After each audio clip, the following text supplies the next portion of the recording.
Welcome back to episode. First of all, Happy New Year, Merry Christmas. The first episode, our first podcast of the year in 2024. Didn't know we'd make it this far, but look at us go. And firstly, a massive thank you to everyone out there who has supported the page throughout the off season. We continue to grow literally every day. It's rapid, it's crazy, but really appreciative of everyone out there. The love, the likes, the shares, the comments. It all helps us. And now, luckily, we've got our video content and podcast content about to come back out now, starting off with this Supercoach special. As we mentioned, and you've already been introduced to Jesse a couple of times now, he's jumped on board for the 2024 season. He came 11th overall, so it is 14th. pretty crazy to. Oh, sorry, 14th overall. I don't know why I've got 11th in my head, but trying to get you an extra couple of spots. Yeah, that would be nice. Would have been pretty good. He wanted that. He wanted the KFC. What do you want? The KFC socks and everything else that comes with it. They skimped, I think. I don't know. I didn't get my key ring, but I got the socks and I got my voucher, which is it's going to live on the fridge. I'm not going to use it. It's just so it's sentimental. I'll put a little frame on it and be like, yeah, the voucher I'll never use. So, yeah. Now, the thing that will annoy a lot of people is you'll notice, and maybe throughout the year it will slightly improve, but technology and Jesse are not friends at all. Not particularly. He's literally doing this off his phone, and his notes are on his phone as well. So that's the Supercoach prep as far as I go. Just the phone. That's all you need. Bit of phone insight. Supercoach app. And the rest is. We're going to go through position by position, and we're going to start off with. I think we should start off with something interesting. The fullbacks, which personally, and we've spoken about openly a number of times over chat. There is a lot of options out there for a lot of people to go for. Depending on the cash that they want to spend, there's probably some decent options in a lot of the price brackets that we've already had posts about and things like that. Probably selections that could get you by, especially the opening few rounds. The interesting thing, and we'll go back to this all the time, and please look on the League of Inches pages on Instagram and Facebook. We have put out the first 5 rounds as well. And the interesting thing is obviously the top teams are all versing each other and the bottom teams are sort of all versus each other. So make it that what you will. But I personally think, and I don't want to look too much into it, I think it makes it a bit harder to start off with picking your teams and getting off to a run. And I guess before we go into the positions, actually, I just want to quickly ask you, Jesse, and dig into your brain, which is what we really want to do this year on Supercoach. I think the viewers will love that. How do you normally set yourself up for that first part of Supercoach? What do you think is really, really important? I suppose it's kind of about getting the balance, and you sort of got to look at your team after you've set it, and not a lot of thought goes into the side of that where, when you just look at your team and it's aesthetic and it looks good on the eye and you've got a good balance of your guns because you need them. Like at the beginning of the season, you need to make that cash because you get the good players towards the end. If you set up at the beginning, pretty. That's you want to get gun. I want to get Ponga. You know what I mean? I'll go hard. I'll get Drinkwater. I'll get Ponga, and I'll make these points now. But realistically, they're not going to make anything, and they got potential to drop. You're going to score well to begin with, but at the same time, value is going to come up on the other side. So you sort of have to just allow that. I don't tend to look more than 5 rounds ahead for fixtures at the beginning. If you're going to go off fixtures, you do have those players that they're going to be set and forget, and you kind of pay the premium for it, which is why they're priced so high. But you go down the line a little bit, past just looking at it here, pretty much 700 and up is where all the guns are. Barring Pappenhausen if he comes back and that kind of thing. So, you're going from pretty much 900 at Ponga down to 700 with Teddy and Edwards. And then everyone in between, honestly, is a good pick. Realistically, it's too early to say outside of that. Team structure is a big thing, and it's sort of about getting the core. You want to get those positions that you want to go, yep, sweet, I've set them to begin with. You don't really have any deviation off them. So a lot of people will go Cleary Hines, one or the other, or both if if you've got the balls for it and you can divvy the cash out. I've made a few little side things here and there to see how it looks, and it's not pretty. Prices have gone up quite a lot this year compared to the team that I made last year, because I made the team that I made first round of the 23 season, and I'm miles off it. I'd need about 15 mil almost to build the team that I started with last year. So it kind of goes to show how important picking that starting team is. Like realistically, like 2 players that I had in my edge last season were Hopgood and Cartwright, and I got both of them for less than 550. Yeah. Where now 550 gets you Ruben Cotter, and that's it. You know what I mean? So you got to find those things. And looking at fullback, as we're talking about at the moment, it's kind of tricky. I don't really see any viable early guys like cashies early on, unless we're a fair way off it, but they can start. And then we've got some good contenders. But I still think it's pretty important to pick one of the big guys. You're going to want one pretty early on, maybe not 2, just considering the price points. But you get one, someone who's proven, someone who's at a good price-ish anyway, and you sort of just allow for a little bit of a drop because you're going to run with them for a long time.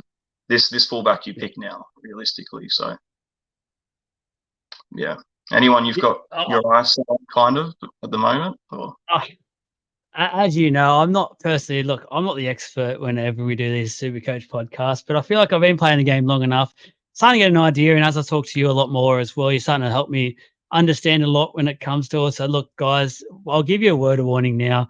Whenever we do these, whatever I say, take with a grain of salt. Whatever Jesse says, write down a permanent marker. So, and we'll just continue to see how things go. But look, obviously we've spoken, and there's 2 guys that really stand out to me in terms of people to have at the start. It might not be someone that we continue to have throughout the year, but I don't mind the Eels opening run. So I think Gutho is a guy who you can look at, especially if you don't want to pay that super premium price for like that Ponga. And then obviously I think the Cowboys have a decent run. They've got 3 sides in the first 5 weeks that finished inside the bottom 5 positions, and also a side in the Newcastle Knights, who some people say they might not be as good as last year. But it's got to be early on, so teams are still trying to gel. So someone like Drinkwater could come into the equation as well. There's some other players that you've mentioned in the past who, look, Edwards, for instance, he's not going to ever get you those massive 150 scores, I don't think. But he'll, as you've said to me before, he's an option. He's currently in my team just because I don't know if I'll start with him. I'm starting to think more and more going with one of those first 2 players and making that work. But it's sort of, I understand the logic with that because he'll get you those consistent 70, 80 points, and it's pretty cool to just have him sit there while the others go up and down like a yo-yo and find the right time to go, all right, let's go on one of those big guys. Yeah. You get a lot of Edwards is a good example of consistency, you know what I mean? And you kind of want that in a player anyway, because having that idea that, okay, even before the round starts, he's going to get you 70. You know what I mean? And you can sort of forecast off it and you get your projections and all that, but they're always miles off. But at the same time, it's like, okay, is it worth spending 700 to have a 70 pointer every week? Or is it worth going down to, all right, who can I pick? That's fingers crossed anyway. I've got eyes on him, but Jaden Campbell, comes in at 450. If he gets fullback, he's going to get 70 pretty consistently, I reckon. And then automatically there's a couple $100K that you've got freed up in the bank. And it's only based off the consistency thing. Like if he had the ceiling to do what a Ponga and Drinkwater and Turbo and those guys can do, you pay the money for it. But when you can pay cheap to get the same as what, that next bracket's going to get you, it's sort of where you look. And like Edwards is a nice player to have. But again, like I had him last season for a stint and it was all right, but it's kind of not what you want. You know what I mean? For 100K more, not even 180K more, I'd be jumping on Latrell because you're going to have those up and downs, but the ups are going to be way up. And then, hopefully there's not too many downs, but you get that. So, yeah, you got to take the risk. Are you nervous? With Latrell, I know we're not going to release our teams yet. We're going to have that in the next episode, guys, so stay tuned for that one. But if you are considering Latrell Mitchell, are you worried about the opening first few games for the Rabbitohs? And Look, let's. Yeah. I'll come at it with a more of a footy sense, which you've always Sure. said to me. Is probably my stronger point here when it comes to this super coach stuff. South Sydney didn't have a good end of the year, and it was a lot of the rumors were about the coach. The coach is Mm. still there, so that part of it hasn't changed. If there is that rift still, is there any? There's no guarantee. Latrell. I personally think Latrell's in for a massive year. I personally think he is, but I am a bit cautious about jumping on him first up just because their first 3 games is Manly, Broncos, Roosters. Yeah. After It's that, it sort of starts to get a bit easier, like the Dogs and the Warriors are next. I like to think because obviously no price rises in the first 3 weeks, so it's sort of like a free hit, so to speak. And we all know round 3 is when you use the bonus trade, so you get the extra one, and everyone uses one. Everyone 100%. uses it there. So Yeah. um, Definitely. yeah, I'm a bit nervous with the Bunnies first up. Yeah, I am too, to be honest with you. I just don't think it's a very nice run. But you look at any of the guns too, and you think, okay, like the Broncos, Yeah, terrible. Melbourne's pretty hard. Panthers aren't very easy to begin with either. Like they've all got a hard run, but not all of them are going to score pretty bad to begin with. Like you can't expect Ponga, Drinkwater, Turbo, Latrell all to come out for the first 5 rounds and score shit. Like it's not going to happen. They're going to score yeah, quite well. You just got to pick the ones that will. Realistically, man, I reckon Gutho probably looks the neatest to start with. yeah, And then probably quite good to just continue with. Like there's no real reason to ever deviate from him. yeah, If he plays like he did last season and he doesn't really dip too hard, there's no real reason to jump. You know what I mean? But I suppose it's a preference thing. Like my preference when it comes to doing this is I love Tommy Turbo. I love him. yeah. I don't care. I don't care if he's Hurt me again. out there and he's going to get injured in 30 seconds. I don't care. I'll start with him and I'll just make the trade. You're going to have that bias a little bit, I think. And there's nothing wrong with that. Like you're playing a game, you're playing a super coach game. So if you have your favorite player and you want to run with him, get him. You're not going to go anywhere for 3 rounds. And if you're thinking, okay, he doesn't look good, like I'm not getting good signs for the first 3 games, then you just trade because you'll have a decent Yeah, enough little thing to get on with. So, it's very easy to overthink, 2.5 months, it is. but you just got to take it with a grain because we're still a way off and you can have so much fun with making these teams. Like the combinations at the moment are really fun. And you just got to see, like, do you just dip heavy into your fullbacks, get 2 of them, skimp the cash elsewhere? Like you can do whatever you want. I probably wouldn't Yeah, recommend it. Maybe not this season, unless, some of the half tier ones come up pretty good. But yeah, I'm just looking at the whole list of them and it's like far out.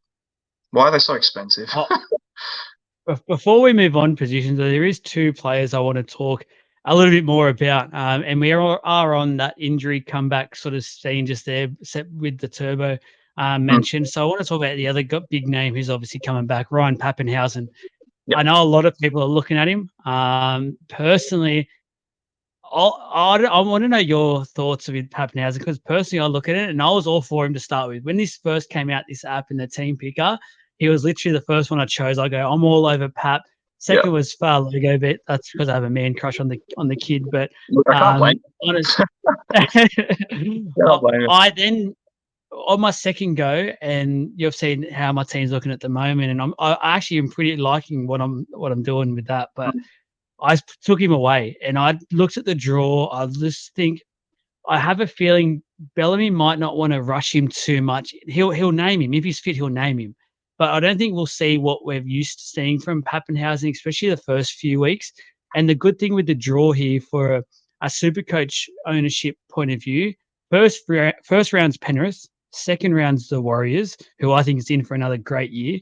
You got Mm, the Knights, who knows what they're going to be like. Then you got the bye. So obviously, even with like the price rise and stuff like that, you'll have that buy there for Pappenhausen. And then they got the Broncos. So yeah.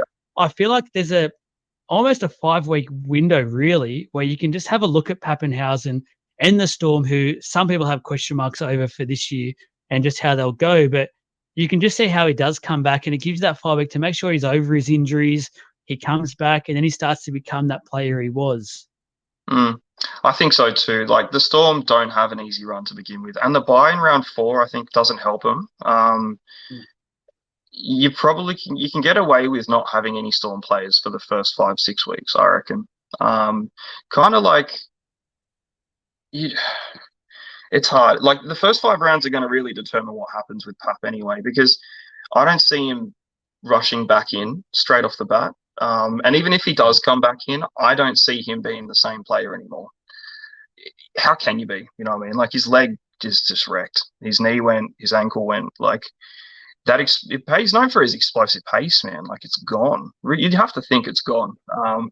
But at the same time, like he comes in at a really nice price point, like 645 for Pap, man. If he comes back just firing, dude, it's huge, man. That's massive. He'll never be that again. I don't know. I really hope he does. I really hope he does. But I just can't see it. I don't see him coming back into that. But at the same time, it's like, okay, allow Pappenhausen to rest, bring in Farlogo.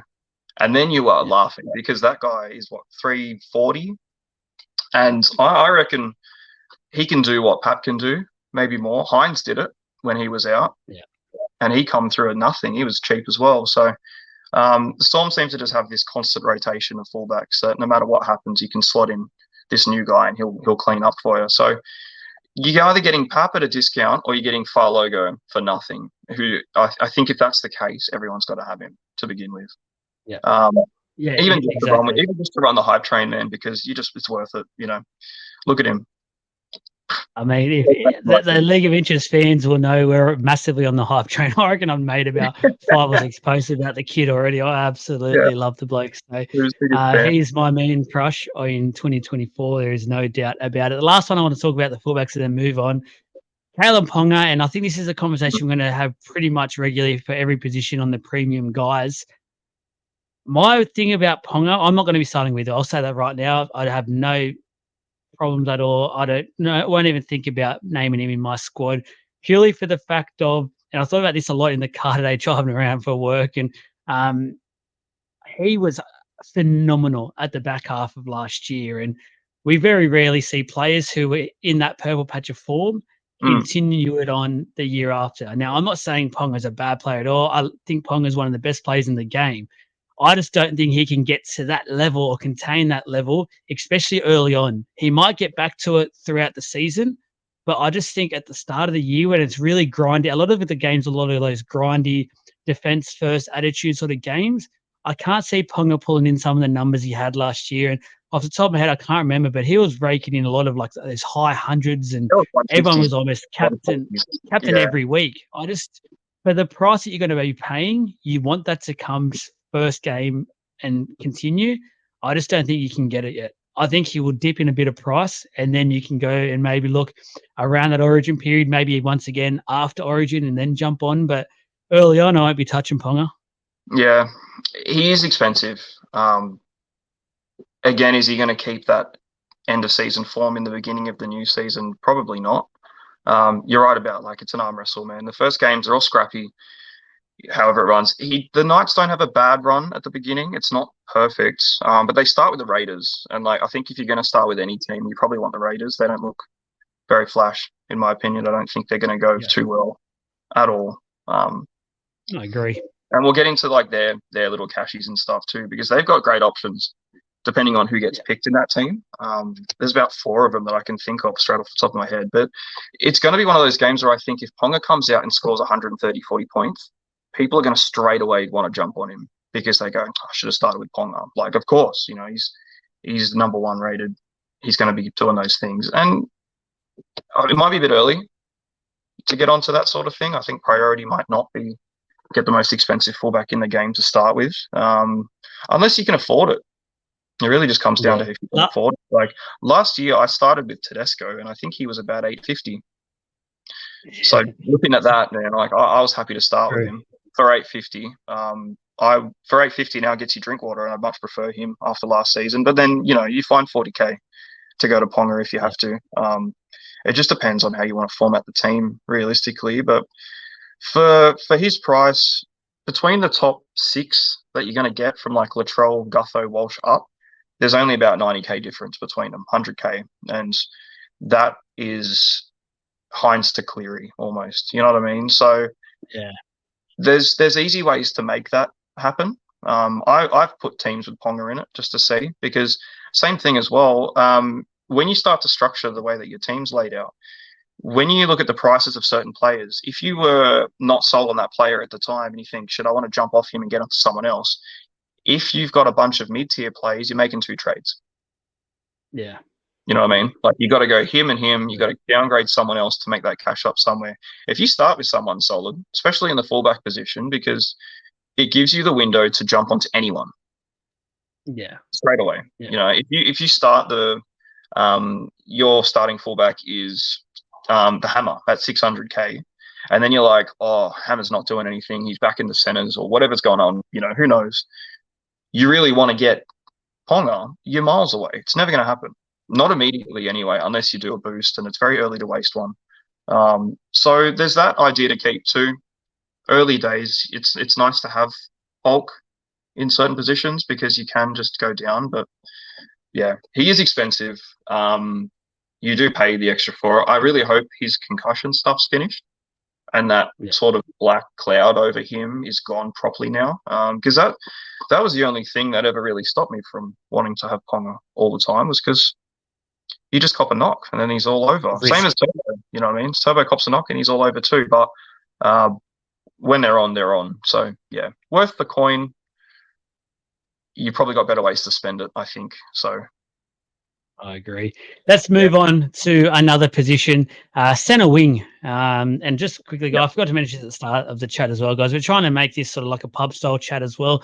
Really feel like that sort of helps resonate with the viewers the most and keep them interested. So I hope this is coming across really good and you're enjoying it, guys. So center wing for mine is really interesting. It's a year from where there's guns that do point out and you think, a really good safe option. It's people that you'd probably name and you just want to run with. You just literally want to have keepers as soon as you pick him and just say, that's my keeper, leave him. For instance, like if you picked Marju and Osako, for instance, you'd be just picking them to have them for the year, not waste trades on them. They're locks, set and forget. There's also a few like cheapy guys who are looking decent. People like Taylor May, if he comes back into that Penrith side and does play centre, who a lot of people are predicting, he could be a really good cash grab. He could generate some cash flow, especially on that back line that just seems to get tries for fun off the back of Cleary and Luai. So there's definitely some options. And then you mentioned already as well some Canberra guys who have that jewel with them as well, which we haven't even spoken about yet, but the jewel's going to come in handy. And there's a few of those Canberra Raiders, even though, as you said, I don't think they're going to be doing very much this year. They could be useful when it comes to that and just generating some quick cash flow. Get them up to that 450 or something, 400, get rid of them, off we go. Yeah. There's a lot of expensive centers in the game now too. And I sort of made the point a little bit talking to you not long ago where I was like, what that price in one position can get you in another position for a more consistent score. And I think if anyone's looking at Marzu for 789, you can get yourself Ponga. You know what I mean? Yeah. As an alternative, like that's a lot of money to spend. I'm very much the stinge when it comes to getting centers at the beginning, just in everything too. Even when it comes to NRL fantasy, I never really spend big on centers. It's too inconsistent. It's too hit and miss. There are obviously perks to having Marzu. Azarko was a massive standout. You know what I mean? But again, Azarko started about 300k, so buying the top dollar. I don't really see the benefit of it in a center. Holmes is great for 730, but again, it's a lot. It's a lot. Like as much as I would spend at the beginning is probably 600 on one of these big guys, and then everyone else is just going to be filling in, making that cash because they score tries, they get line breaks. That's easy points for them.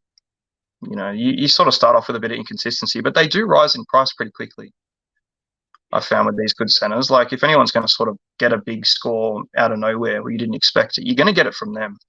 But yeah, like you definitely want to have someone who's solid. You get that guy that's a pivot off, and he's your main guy. Like if you jump with on Marzu or Holmes or Garrick or Toa, any of these big dudes, you're fine. Like Jesus, you're getting one of the best centers in the game, and you're right about keeping them for the long term. Like you're not buying them to sell in 4 or 5 rounds. Like these are the guys that you get in there and you keep forever. So providing they didn't get I'll injured. ask you one. I'll ask you one question while you're on that sort of a subject, and it's sort of when it comes to the wingers these days. No, I'll throw the fullbacks in as well now because we've seen that, especially from last year's Supercoach. I feel like I know you don't want to spend big on them, but I feel like if there is a year that validates spending maybe big on some outside backs, it's because we've seen so many those big, large scores where I don't think we're seeing forwards really do that much anymore. So I feel like there could be sort of the weights shifting slightly where we used to, speaking sort of old school super coach, we used to love the Corey Parkers, the Gallons. We'd pay up massively on them because it was consistent points week in, week out. But maybe because us super coaches, we're getting greedy. Maybe we're starting to see that these backs can actually produce ridiculous scores, can get us a 350 score as a captain and set us up for the head to head or set us up for overall positions. And we're starting to think there's a bit more value in getting these really guys who can produce, like your Garrix. If he's on the back of a Manly backline who have just beaten someone 50-0 off Turbo Magic, Gary's going to be up there towards that 150, 200 point mark for sure. And do I want to spend 720 on a Gary to have that, or do I want to spend 790 on a Tino who's going to get me consistently 80 points a week, but he won't ever get me a 150? Yeah, well, Tino's a pretty, rough example. He might get you a 150. That's the Yeah. thing. So, Yeah, true. He but might. no, honestly, you make an excellent point, man. And that's why I think it's important to get one of them.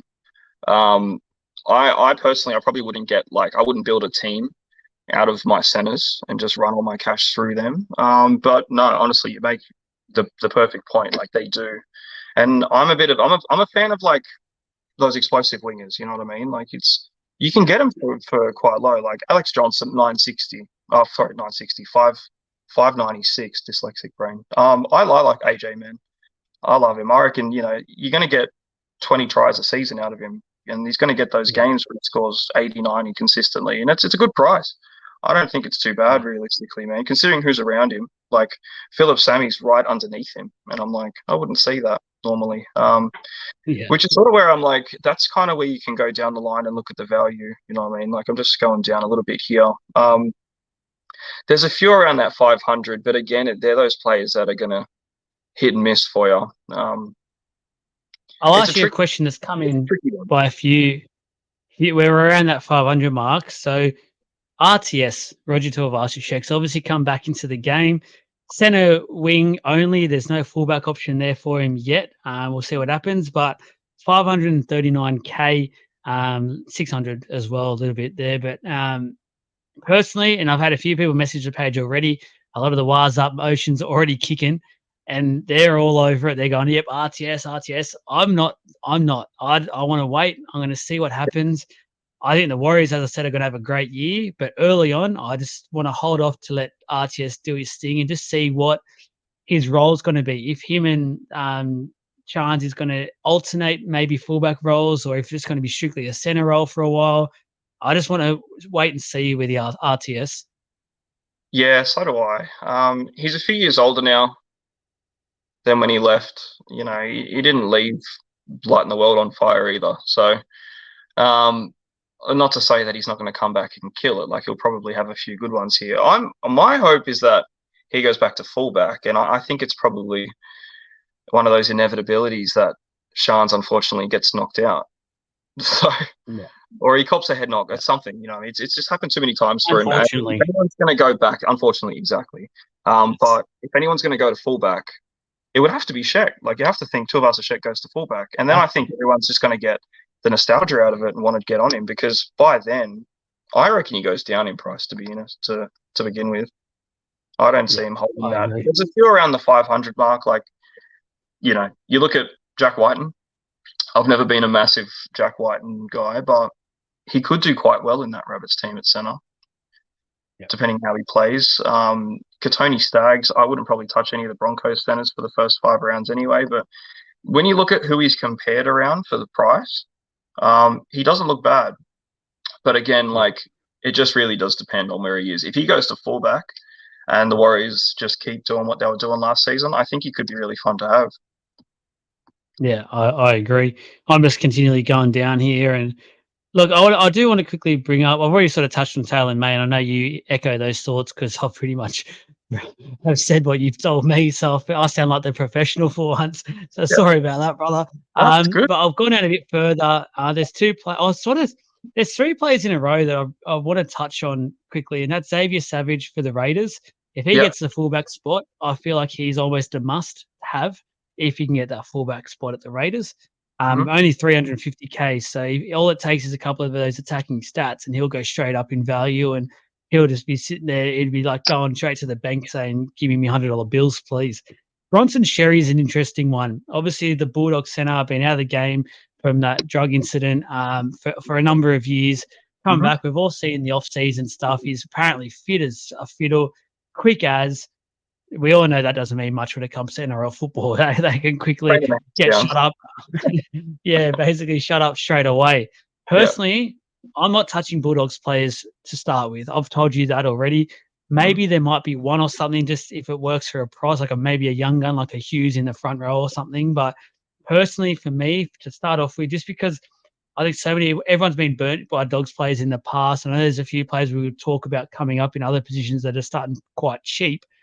But I don't like the Dogs at the moment, their attacking structure. I need to see that has changed before I'm jumping on, especially their backline players, to ensure there is points there. Now, I know there's another Bulldogs player in the back that you do like, but we will get to that maybe in the next week because that might give a bit of a teaser as to someone who you're looking at in your team. But Bronson Sherry there, and then obviously Fair Logo for Yeah. mine for the Melbourne Storm. Man Crush already said it, but the more I think about it, if he doesn't get a starting spot early and he's going to be on the bench, he might be a bit of a head fuck for a while, to be honest, because he might get. We know what Bellamy's like with those players on the bench. One week he'll get 5 minutes. The next week he'll rest Pappenhausen at halftime and he'll get a full 40 and brain it and get 100. So I'm nervous with him. I love the bloke, and I want to put him in my team. I'm just nervous with how that turns out. So what do you think about those three players? They're three players that I've looked at and I've built many a team around so far. It doesn't help that they're in a line 104, 105, Yeah, 106. You just go pop, pop, pop and get all three. yeah. With Savage, I expect him to be the fullback, but I'm also hearing about this Chevy Stewart. And if he gets the fullback One. spot, he's 140K cheaper. Jackpot. You know what I mean? Hello. Even better. Same thing when you look at Bronson Sherry. There's a lot of people hesitant to see if he even gets the position. I'm hearing Skelton gets a look in at the same time. How much of that, you'll see it again in a couple of months' time what changes. But Skelton's a bit cheaper. So you've got these players that are in question. All three of them are in question for a position. All three of them have an alternative. Who is a good price? You can if you don't get Cherry, you can get Skelton if you're set on getting a dog center for whatever reason at the beginning.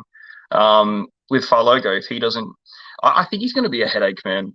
As much as I want to have him, I think he's going to be a headache. And if he can just go, if Pat wasn't around, he's not a headache anymore, but he is. Oh. And that in itself is enough to be like, oh, Pappenhausen at 640, like it's rude not to. Yeah. So it'll be interesting to see what happens there. But I think between the three of them, it's going to come down to who gets in the team towards the end and which one you go with. Because you could end up just being like Stewart, Skelton, Pappenhausen, all three, and instead of the alternative. And they're going to be fine, I reckon. Like those are pretty good. But yeah, and looking around it too, there's not a great deal of alternatives at that price that are going to be someone you want to actually start with. You can go up a bit. Jesse Arthur's, I don't like it for feeder. Alamotti is one that you mentioned as well if he gets that bench forward spot. Yeah, a lot of people might not know that, but I have heard rumors around that he is in line to be getting that Spencer Leniu sort of role for the Panthers off the bench as a forward. Now, if that is the case, we see in round one he's named, Ivan Cleary's named him on the bench as like a 15 or something. I'm probably tempted because I think at that price he can make money coming off the bench in that sort of role. And because obviously we look at the back line and we know what sort of stocks Penrith always have in their backs and their juniors. I don't think he's there to play centre. I think about it. the more this starts to make sense, because he did start well at the Bulldogs last year, but he sort of faded away. A lot of people started to realize he's sort of really only got his like bump and run type thing and get out of my way type style, which we've seen with Talakai over the years. That sort of only gets you so far. And I don't think Penrith will want that style of centre. They've shown in the past they want those skillful type centres. So Yeah. if he can get that role, I'm kind of all over him. Yeah, I don't know about that, man. Like, you look at the role that Lenu had, and he was a beast at his. That's Yeah, they call it his role. Like, if you're going to get Alamotti in that role, Lenu didn't make money. yeah, He's going to get a half an hour stint to go out there and get some base stats, and it's like that kind of takes the shine off things. You know, what I mean, if he's going to get that edge second row spot where he's playing 80 minutes, like you got out of a few players like Lemuelu last year, who was a centre. Dylan Lucas is one that could be in that position for 500k because he's got that second row, potential. If he can get that spot, and he's quite good. yeah, he You're is. getting 80 minutes second rower and in your centres, and that's for 500k. There's no one else around that price that you'd look at. I used to love that. Yeah, it's good, man. Back in the day, the old JJ All Stars. If there was a second rower that you could get in the center wing, I You was love, all over it. yeah, I of loved course. it. And then you got just under the 500s. There's three that I kind of like. I had him a bit last year. You got Sione Katoa, mainly of the Sharks start. I think it's decent enough to just sort of get him and just have him for a few rounds and see. He might burn you. He might be worth Mulatalo, but he's not a bad price for the potential, especially at the beginning. Yeah. Tyrone Munro, I think, he's the kind of player you want in Vegas. You know what I mean? Like, Yeah. he could explode, man. But he just has to get the Yeah. spot. He just has to get it because the guy's he's electric. Yeah. And think he I've will. had him in a lot of the teams that I've built up out of just, mainly as a placeholder for his figure, having someone around that 500 to pivot off. But and then Khan Pereira too. I think, he's probably good for another load of tries again. He does come in a bit more than I'd want, but because he was quite cheap last year to start with. And then, you just come down a little bit. Zach Laybuck could be okay. Yeah. At 460 for the Cowboys. And they don't start off too bad. He only had a few games at the end of last season, but these are the sort of guys that you're contending with at 500k. Like, it's slim pickings at a solid mid-tier price, and that's when you got to look down lower, and there's just still nothing. So you might make a pretty good point about just get three solid centers, and then pull the rest out of cashies you can afford to just plug in there.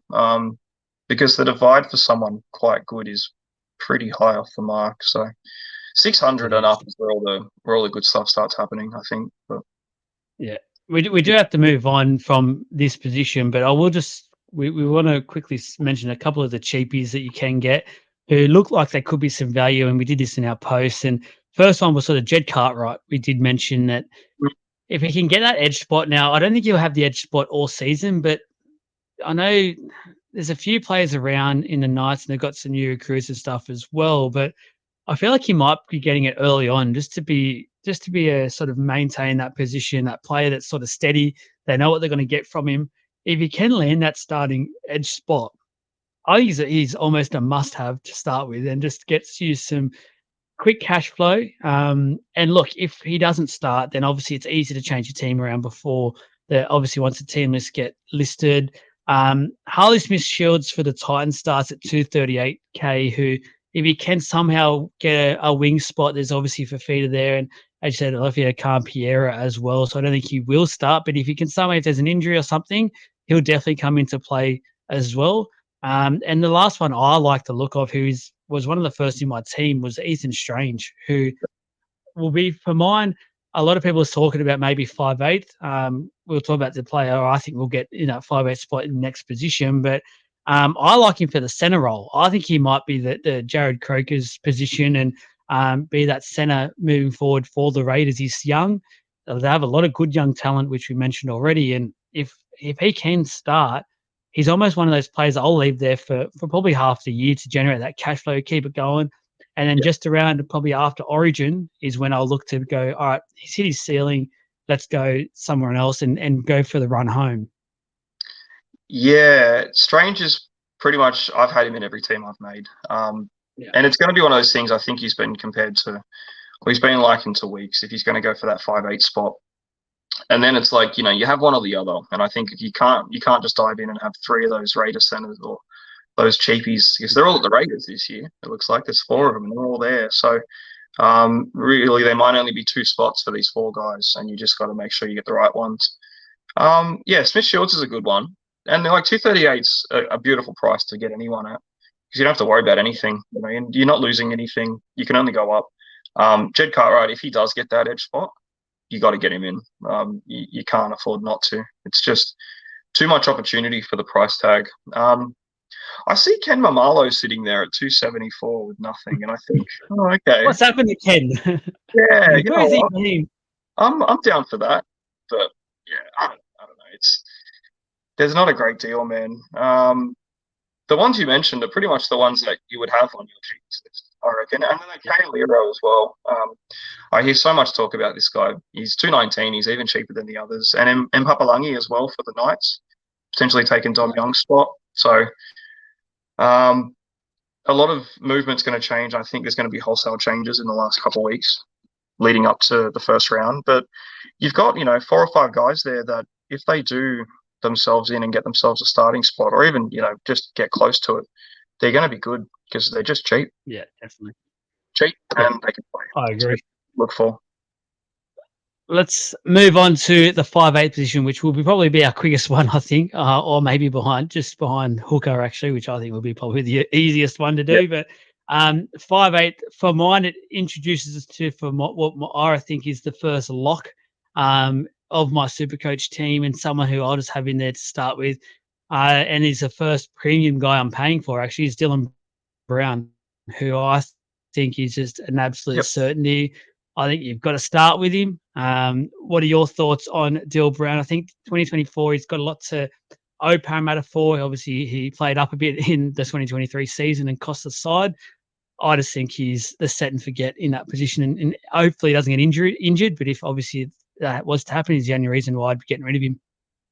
Yeah, that's the only reason you'd ever get rid of Dylan Brown, or he get rid of himself. That's been the problem. He's the best 5'8" next to Monster on his day you can pick, and I don't like the Storm's opening rounds, and we've mentioned that a few times. I probably would just avoid that kind of headache at the beginning of the season. But yeah, Dill Brown, man, get him in, forget about it. 5'8" is usually the hardest position to get anyone that's going to make you good stuff on. There's only a few viable options, but for a premium, I think it's pretty much it. Yeah, Dill Brown. Lock it in. Don't overthink it. What a gun. Yeah, I don't have much else to say on the 5'8" position, really. And I know we've got KO Weeks as the cheapie, who we think is just the other guy who I think most people have as their reserve 5'8" to start the season with. But talk to us about it, because I don't feel like there's much more. Like, there's one player I will mention. I've heard a few people talk about Luke Brooks. Now, I don't know if they're crazy or what, but the more I think about it, the more I think it's the biggest no of all time, because I think he's a great signing. I think he will play a lot better footy and be great in this Manly side. But when you think about it, in their spine, they've got Daly Cherry Evans and Tom Turbo. There is no way in the world Luke Brooks will be doing anything over those two. So if anyone in the spine is going to score big points, it'll be those two. Luke Brooks may pick up the sort of the dregs, which I don't think will be anything like the points you're looking for when it comes to, because if you pick on Luke Brooks, he's going to be your main 5'8", in my opinion. I don't think you can be spending that much when there's some other options there cheaper as your second 5'8". So I don't like Luke Brooks. I don't like Luke Brooks. I don't think anyone should be really going in with Luke Brooks if they have any, intention of winning. But yeah, like Kieran Foran couldn't do it. So like he's fantasy relevant in that at 5'8", so you wouldn't expect Luke Brooks to. But I've been wrong before. I'll just be very surprised. I'll be shocked, and I'll be happy for him, but I'll be shocked beyond belief. I like Tom Dearden there at 5'90" if you're not going to go someone top dollar. I think he's proven himself enough now, especially towards the end of last season. And then I can only think the Cowboys can get better. And he's a good player, man. Like, he really is, and he's not too expensive. Like, you're talking almost 280K off Dylan Brown. Oh wait, no, 180K. he's miles off. And you come down a little bit. You got Ezra Mam too, 530. Again, the Broncos run isn't nice, but I still think he could probably do something pretty nice. Come down a bit. Metcalf is pretty good at 480, but it's still a bit. Jaden Campbell at 450 is where I'm sort of leaning towards if he does get that fullback, because that's really nice for that spot. And then again, like, do you play him at fullback? Do you play him at 5'8"? I think for the thinness of the position, you do better at a 5'8" club and having that flexibility to swap him. That's where you sort of see the value come out. And then Aiden Caesar as well, like, he's 345. I don't think he's actually going to ever dip. I don't think he'll ever dip. He might hold his price or go up, which is good for a second option for your 5'8" if you're looking for that cash again. I think he also will have the goal kicking because there's no Adam Dewey to start the year. So that's. I was going to say that. I think if you're looking for that cheapie at the beginning and it's between like Caesar or Kyle Weeks, I would probably lean towards Caesar because he's just going to have more involvement. He's going to be kicking. They need to score tries for him to kick, so that's one thing the Tigers have to work on. He's also got halfback dual, which might come in handy. Yeah, and then Kyle Weeks has fullback 5'8". So, there's benefits to both flexible spots. Ethan Strange is a 5'8" too, if you filled your centers up with all those cashies in there and you needed to just put a spot in. But it just depends on who gets that spot between Strange and Weeks. And you can play either at 5'8", which is nice. Or if they get both, you just play one at center. I've been seeing some people talk about Kyle Flanagan as well at 310. I'm not sold on Kyle Flanagan. I don't think he's very fantasy relevant. He might do better in the Dragons side now under his dad, or I think it's his dad. Yeah.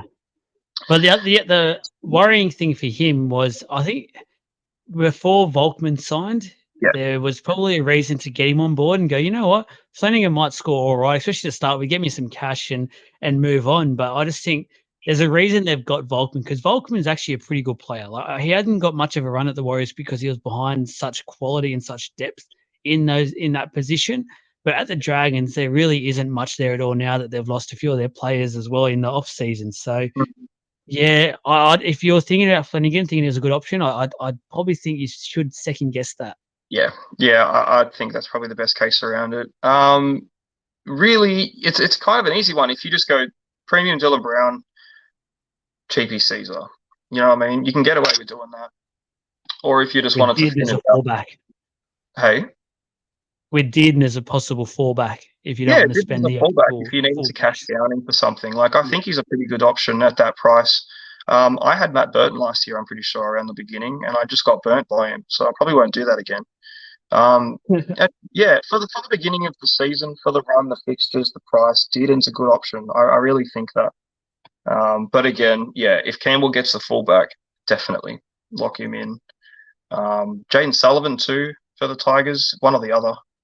But I still think for the price, Caesar with the kicking could be a better option. So there is a few, actually. There is a few options at 5'8", but none of them are really what you want. So it's kind of just like pick the one that you expect to do something. Kind of. I tell you what, if you're just watching the video, I apologize. I just got the biggest hemi cramp of my life. That was just, I just felt like I got shot. Apologies, guys, but if you want to watch something funny, go backwards. Oh, I was hoping you just kept talking, and I was like, oh my goodness! I thought I had to like abort mission for a second there. That was get out the I'm scared to. I need to do something, but there we go. That was good entertainment for the first podcast back. That's never happened to me before. That was shot. That's what off season does. Let's go to the halfback. That's a nice segue to asking you probably the hardest question in Supercoach 2024 to start the year with. Who do you go with, Nico Hines or Nathan Cleary? Because I think, as you said at the start, it's almost impossible to have a strong enough side to probably put yourself in a position to win it early on if you have both, because it's just going to cost you so much money. So I think what 90% of the Supercoach population will do is have one or the other, and it's probably something that everyone will juggle with until kickoff of round one, who they go with. Tell us, please, who you think we should go for. I'll just look into my magic 8-ball. Honestly, flip a coin, man. If the Sharks have a better start, Cleary is Cleary, and he's cheaper. Honestly, at the moment, man, I'm tossing up too. I really am. I look at the fixtures, and these are two guys that are fixture proof to an extent. Cleary a bit more so, I reckon. I think if when it comes to the Sharks, if they can break their like top 8 curse and actually win a game there, then obviously Hines will do more. But at the beginning, they don't have to play too many of them, which sort of gets his appeal a bit higher. Yeah. But like 970 is a lot. It's impossible to have both. But yeah, Yeah. I would probably start with Cleary personally. He starts off slower, and I think Hines will come out of the gates, but you're going to get And I'll give Cleary. you, let me, just for those listening, let me give you the first 5 games for both of these teams. So this might persuade you either direction. So Penrith, they got Melbourne, they got the Eels, they got the Broncos, they got the Roosters, they got Manly. Yep. That's one of the hardest opening 5 games, I think, of any team for next year. And they're the premiers. They probably deserve it. They'll probably win them all, knowing that they're Penrith Panthers. But Probably. the Cronulla Sharks, they've got the Warriors, Mhm. the Bulldogs, the Tigers, the Raiders, and the bye. So Yeah. arguably, they start off with, I personally think, 3 of the bottom 4 sides of 2024, because I think the Raiders will finish in the bottom 4 opening games. So I know you're paying an extra 60,000 odd for No, Hines. it's not much. I started on the Nathan Cleary bandwagon, and you know this. I was all over Nathan Cleary. I said, nah, Nathan Cleary is my guy. But the more I Yeah. look at this, and sometimes I feel like so far this offseason, I've gotten persuaded a lot by this opening 5 games, and maybe I shouldn't think into it too much. But Mhm. I just think I don't know how it's possible Cleary keeps his price with that opening. I just think it's too hard because there's no Crichton either. Crichton was very helpful for Cleary. Not saying he made Cleary the player he was. No chance of that. Cleary is just an absolute freak. And as you said, even against the good teams, he'll rack up some points. I just think Nico has the early signs or the early chances to produce some of those bigger scoring games with that Mm. opening 4 games. Yeah. I don't You're know. 100% right. I'm Nico. I'm Nico now. I'm Nico. Yeah, it's hard. In my team at the moment, which I'll probably try and screenshot it now before I change it before the next week reveal, whatever. Hines is my player. I've got Hines in. He's what I've actually got at the moment, and it's entirely fixture based. And like you go and look at the start of the season last year, and Penrith are one of those teams too where like they don't need to start coming out of the gates winning round 1. Like they win the finals, they win the minor. They work up to it, and then that later end of the season form, they're unbeatable. You know what I mean? Like you saw them lose games last season to the Tigers and the Eels early on, and like they were beatable. Yeah. And down the line, obviously they work up to it. But that's why I'm saying like Heinz will come out of the gates really strong, and I think it's probably got the best opportunity to rack up the most points. Looking at like Cleary's scores last season, they started with the Broncos, the South, Para, Raiders, and Manly, so it wasn't far off what they got to contend with this season. Broncos, he scored 50. South, he scored 40 in the first 2 rounds, and it's just not like, great. Shit, that's not good. And then he had his first price drop, and he scored 77 against Para, and he had a buy in round 3. So like, you could get away with not having Cleary last season, but at the same time, Hunt is injured. So this season, I think if you're going to run with it, it's tricky because I've got that bias. I'll say this. I really like Cleary. I want him in my team, but again, it's just like you look at the stats, man. It's a numbers game, and Hines has the opportunity to make those numbers. So, yeah, I'm going to probably, just for the sake of not confusing you on, I will go and say Hines is probably the smarter option to get in your team for the beginning.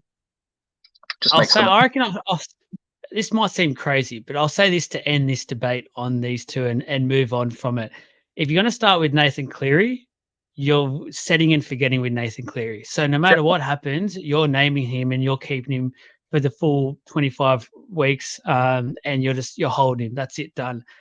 Me personally, and now this is where I come into Nico. I actually don't think I'll end the year with Nico Hines. Call me crazy. I actually feeling like Nico could be a cash out option at some point because I think about it. Like if the Warriors can get on one of those runs again and SJ starts performing like he does, I want to be onto SJ. But at some point, I'm going to be having Nathan Cleary, whenever that is. So if I start with Nico, at some point, I'm going to be downgrading to either Nathan Cleary or probably Johnson at some stage. You never know. Moses has never been really Supercoach relevant, but if Parramatta start to take off and start producing the sort of footy they had the year before last year in 2022, I could be looking at him as well. You just never know, but Yeah. it's weird because if I think about Nico and I think I'm not is a guy who I'm looking at getting up to maybe close to that $1 million mark he can get to, and I've seen where Nathan's up to. Yeah, which is insane too, if you think about it, because the guy averaged 95 points last year. Yeah. Like he averaged, and it could bite me. It could bite me. And he scored 1,900 points in the whole season. Like, no one gets close to him. Really. You got Cleary at 89.4 for last season's average, and then SJ 77, and everyone else is a drop.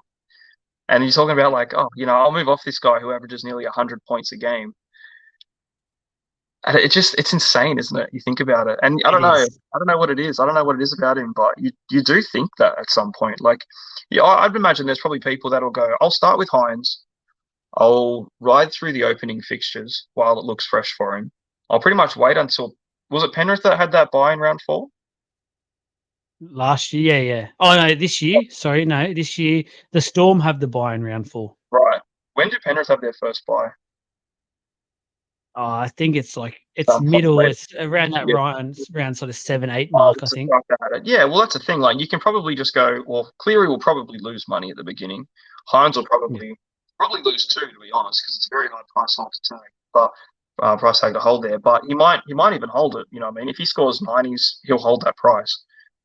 Then you just flip when Cleary's cheaper, when he has a nicer run, and then you've got yourself, probably 200K. So, you can see why someone would flip down from Hines to Cleary, but I feel like that's just, it's a trade burn at this stage. So you can't we're months away from talking about even starting the game. We already talked about burning trades. So, that's why I'm not the top player, guys. Don't listen to me. No, I told you at the start, take my stuff with a pinch of salt. Permanent marker, what Jesse says. So on the rest of the halfbacks, Cleary, he's got the hardest run possible. It's like if anyone's going to do it though, if anyone can outdo a fixture, it's man. Like he's that guy, and obviously you got to worry about Origin too because you will lose him. Hines probably not, unless he comes out wanting to get that Origin spot and he actually kills it every single game like he does. But if Hines comes out and says, "Look, I want Origin," and he steps up and performs for it, then it's just another headache to worry about when it comes down to the Origin games. But you're going to lose Cleary for it, definitely. So it's a fair way away. Like I wouldn't even really consider it at the moment. But yeah, you go down the line a bit. You start with Hines, start with Cleary. Whoever you like more, you can't be blamed for either. SJ's pretty good. Do you reckon he'll come out and do the same thing straight off the bat? Do you think last year was a one-off, or is he back? The thing is, you could put an argument in the Ponga category. Well, like I said about Ponga, he was so good. But when I think about SJ, and I was about to say that, but then I thought, hang on, it's justice. It's hashtag justice for SJ because he actually did it all year. He was good from start to finish last year. So it wasn't like it was a purple patch of form. He was super consistent with it. And you'd argue for a halfback, they've got a better backline this year, the Warriors. When you add RTS to the mix, they've got simply a better backline. So he could be getting a lot more try assists for that fact. So can he get more points? Can he average more than a 77, which seems crazy? It feels like last year he was about to retire, and now we're thinking he's going to go around for another 4 years. He's that good. So I started with him, but I've recently switched over to someone else to start in my team, which I won't say yet. But yeah, I can't say I wouldn't tell anyone not to go SJ. There's a soft spot there for him. I probably wouldn't, personally. That's why you're the best. No, mate. I see the appeal for it. You know what I mean? Like, I want him to do good, but I just can't see how we can improve on last year. like realistically, he would have to be on the decline. Like it's fair enough the Warriors are on the, they might got a better backline with RTS in there, but at the same time, it's like it was such a it was such a standout season for the team that it was almost surprising that it was even happening. Which to do that again back to back would be more of a surprise to me. And like I had SJ to end the year too, and I had him for a good stint last year because he's still not to get involved, in what he's doing because he was quite cheap again, but now he's expensive. So if he's expensive for a reason because he did it last year. But then you come down and you go like, okay, Moses, 695. He's 100K cheaper than SJ in a better run for I wouldn't say a better side, but they're very comparable players. They both kick. Yeah. They're going to do the same sort of stuff, really, and it just depends on how the team performs. But for 100K between the two, like, how easily did you just do your hammy then sitting down? Oh, mate, it just boom went. It just went. That was it just went. I'm very cautious of any movement right now. Yeah, imagine being Sean Johnson. Yeah. Great. I don't know, man. Good comparison there, guys. That's what you get here at League of Inches. You get real life comparisons. So I want to fast forward the halfback because I feel like after Mo, there's not really many options. Like if you're fair income about it, let's just end it with this.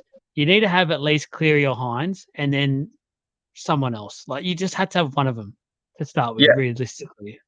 You do. And I think you've also got to worry about your buys too. If the Sharks have an earlier buy, who's replacing the player that you're going to be getting Hines for? Yeah. If you don't get someone who's hungry too. So the player, just quickly, sort of the only real cheapies I can see there, like we spoke about Ronnie Volkman, so he could be an option there. Maybe Tommy Weaver for the Titans if he can beat Tanner Boyd. Yeah, and they're both in that like 230, 240 price as well, so they're so cheap. Yeah, you know what I mean. Like they as you mentioned, Caesar as well. Yeah, it's not someone you want to be playing, but it's not someone you'd be pressed not to. But like even going up, like if you're going to be playing someone in your backup halves who's in the 500 to 600s, I think it's a bit of a waste of coin. Yeah. To that extent, when you can get Volkman for 230, and then he's definitely going to go up to then just jump on someone else. So, unless you're going to somehow manage to pull off the miracle and get both Hines Cleary to begin with, it's still one of them you could probably go away with. You just go for someone cheap. And then down the line, when things start really getting competitive and you've got some money to play with, you get two good halves. I like Cherry Evans too. I don't know. I look at Cherry Evans out there and I think, I think he might actually have a really good run this season too. Well, they can't go as bad as they did last year, Manly. So that's a positive for Cherry Evans. I guess the worry with him is that a lot of his points last year came because there was no Turbo. Turbo would normally get those points some of those points that he was picking up. So if Turbo's fully fit, has his healthy hemis, has his healthy shoulder, the rest, he might take away some of those points that Cherry Evans was getting, I guess. I don't really think they take away points from each other. I think when Turbo's there, it gives a chance for Cherry Evans to excel a bit more. Because you see that little combination play happen all the time. And when there's no Turbo, you see Cherry Evans trying to do it all himself, which can hinder his points output because he isn't really getting into it as much. He's more around the involvement of the game side of things. So it's kind of like you get Garrick at the same time when Turbo's fit because you just know, everything's going left.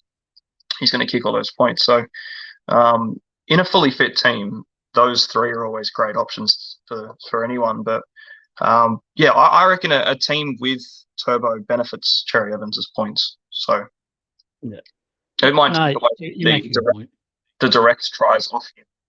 But, if he's going to be getting an assist, it's usually probably Cherry Evans that'll be doing it. Unless it's Luke Brooks, and we're both wrong. Yeah, true. Yeah. I'll record that. I'll screen record what you said earlier about Brooksy. And if it comes through, that is end of season magic right there. 2 RF, so obviously the second rowers. Now, this is a gold mine, in my opinion, and it's just about getting it right. There's going to be a couple where I think everyone will get at least one or two wrong, but there'll be a couple where everyone gets them right as well. It's just about picking who you go for, because sort of what I'm saying with that is obviously you got your premiums like your Fafitas and your Fast All Hours. Hopgood's now the third highest. He was probably the third lowest last year. He's now the third highest, and it just shoves a dagger right in our hearts seeing that. But good on the old Hopgood. But after like some of those guns, you got Nakora, you got Olakawatu as well. It's all mid tier, and we did a post about the fact that your mid tier options for second row, we could have had dead set 10. Yeah. Can you talk to us about sort of the plan with second row? Because I think a lot of people have heard about it, probably still confused at what to do. Yeah, I think there's going to be a lot of confusion around the second row all the way up until the first week, because you see so many posts about it. And I don't really want to get caught up too much in it, to be honest with you, man, because you go down to the 500s. 500 and lower is where everyone's talking. So you start off with Kikau, Bo Fermor, Siwa Wong, Sean Lane, Sean Blore, Pia Kura, Josh Curran. That's a lot.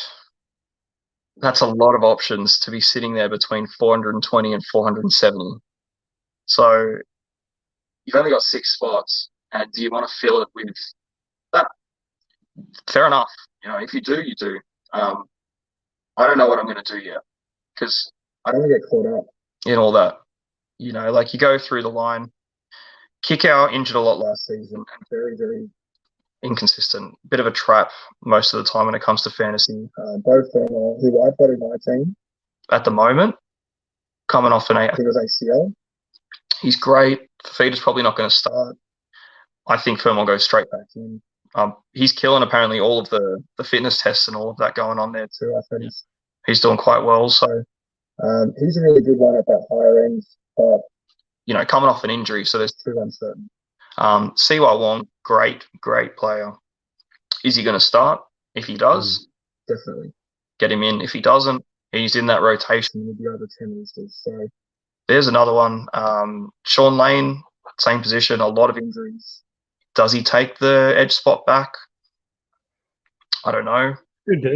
Could do. If he does, then I think Brad Arthur loves him. He's a Brad Arthur guy, and as a Para fan and knowing a bit about it and in the ins and outs of it, if he's fit, he'll have his starting spot back.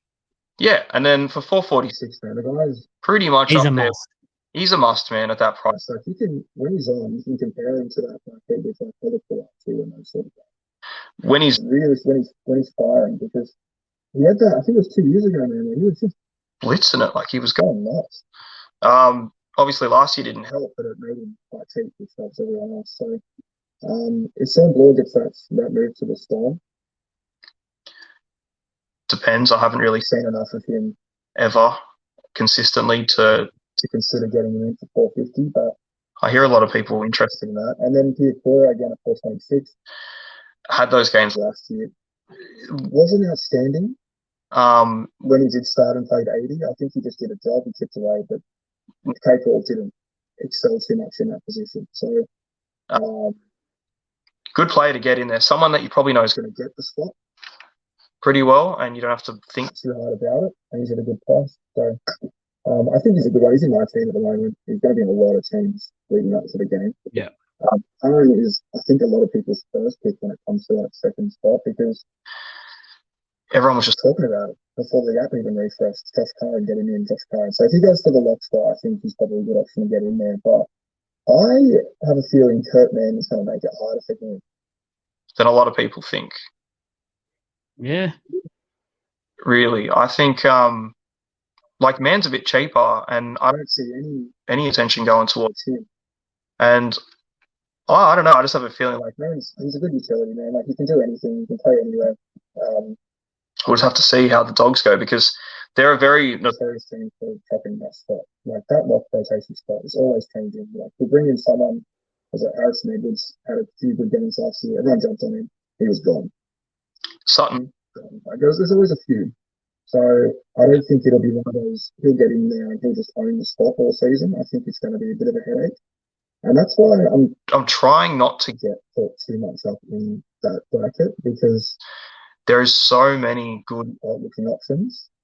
but they look good at the moment.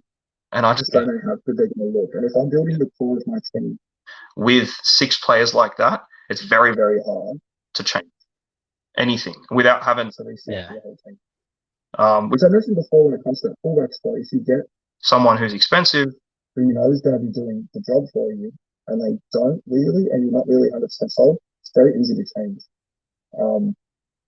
So, like, you creep up the bracket of Steve. Oh, actually, no, like, if you go down a little bit more, while we're talking about it, you've got a lot of Roosters players, man. Angus Crichton. I wanted to talk about that. Yeah, I know. We'll talk about that a bit. So, yeah, there's loads, man. You got Crichton, you got Wong, Tupanua, who will probably play through the middle. White as well, maybe not going to see as much of the game time as you'd want him to. But there's a few options, and like obviously Crichton, you know what Crichton can do. And if he does get a spot at 400, I don't think anyone should have him. So.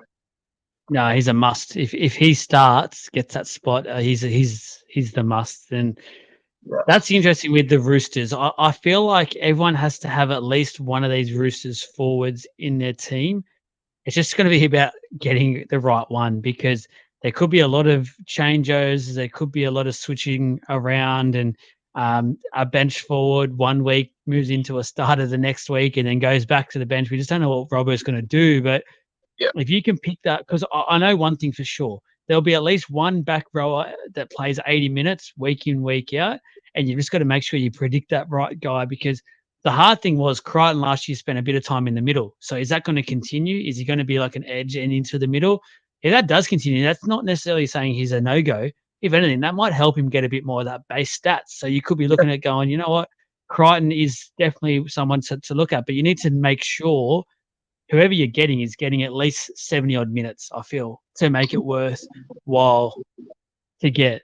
That's the thing with Wong. Wong is a great talent, and I think he's got a lot of upside to him this year, provided he starts. If he doesn't start, I wouldn't get on him. As much as I love to watch him and I want to be all on the Wong effect in 2024, if I see round one and he's not starting, he's going to be straight out of my team. I can't risk having him there. Yeah, I that's what I'm trying to sort of get the point to, man. Like, there's so many of them that have that exact problem at the moment, where they're incredible must-have players if they get their spot. And like in a perfect world, man, these guys get their spot, probably won't be that great because everyone's going to have the same set of second rowers, which isn't going to help. Yeah. But for now, until their price goes up. But yeah, Thermal, Wong, Lane, like they all start. What a setup for your second row for quite cheap. If Crichton's in there, fantastic. If Sean Lane, Curran, however it goes, man, there's a lot of them. You got a couple of cheapies with like Pierce Paul, not going to start the season, but however the Knights want to run. I'm seeing a lot of people talk about Tallis Duncan. For a good cash option. He's coming up everywhere at the moment that I'm seeing. So I've got him in there just to have that 300K TP that I can sort of work around if I do need a shift and change. If Jed Cartwright gets the start, he'll probably be that guy, but it just depends on how I sort of want to move centers up to 5'8", up to fullback and second row and that kind of thing. But for the bottom dollars, I don't know, man. I haven't really seen too much lower than that. There's not much. There really isn't. I've seen a lot, like, what's that? I like Fafita that went to the Dragons. Viliami Fafita. Now, he was there's been a number of years now where a lot of things have been said about him as a promising forward and things like that. I think Flanagan's the right coach for him. And even if he's all that needs to happen for him to be in my side, he has the duel, so that's a bonus. And if he can get a bench spot, he's 100% in my team. If he just needs a bench spot, because he's starting at pretty much that bottom dollar, he just needs to have a 20-minute input to be able to start generating us a little bit of money and to have something to play with down the track and move into hopefully another forward in the middle of the year when there's an injury arises, he can get in to bring in that cash flow once again. So he's definitely one I've got in the lineup because of that duel in between the front row forward and second row forward. Yeah. I like that position that I had actually in the same team. I had Murdoch Masilla in my team from the beginning of the year until the very end of the year. And he was that guy that I just had there that gave me a headache and didn't really make much more than his price point was. So if I can get Fafita in, who's going to do what he did, but for 100K less, at the end of the day, he's probably going to make something out of it. But yeah, it just depends. Like if you're just going to chip away a couple of minutes, he's going to be that loop headache. But we'll just have to see how that runs. And Morgan Smithies, Raiders have a lot to work on, so I wouldn't be going too far up looking at that.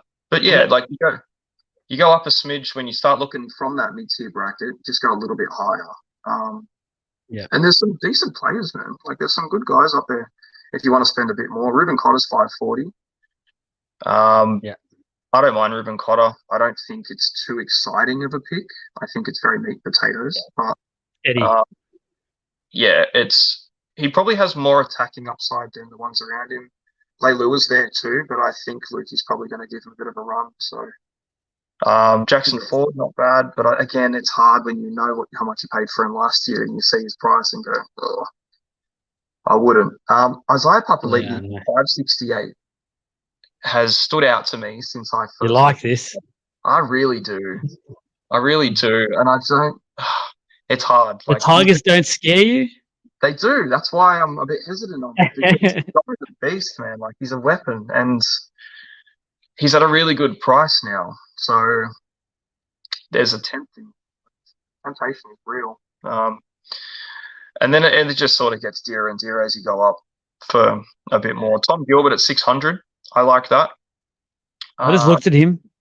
Did you? He was a good option before he got injured. He was a very, very good option. So he surprised a lot of people.